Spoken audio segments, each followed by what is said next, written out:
And after a warm and thundery night, A-level students in Wales woke in anticipation to receive their results.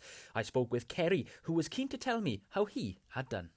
Did you have any sleep whatsoever? I did have a bit of sleep, but I did wake up a few times during the night because it was so warm. I did manage to get a few hours, which was nice. What was it like then going to school? What was that car journey? Did you drive in, I'm guessing, yeah?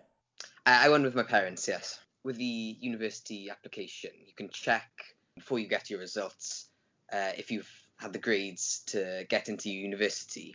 The system was down this morning. Eventually, it did get back. But before going to the school, I knew that I had at least the 3 A's that I needed to get to Exeter University.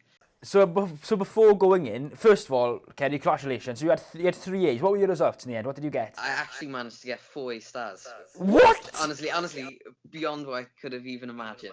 That's not even possible, is it? That's mad.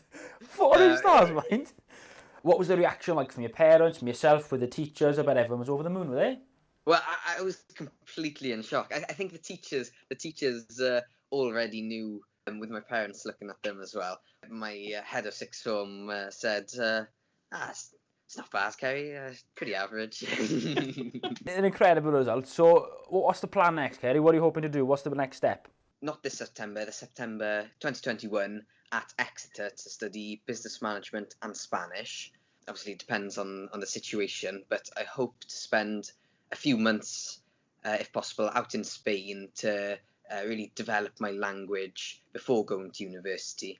Well, hopefully the weather in Spain will be much calmer than what it is here. Ceri, thank you very much indeed, and enjoy the rest of your day. Brilliant. Thank you very much.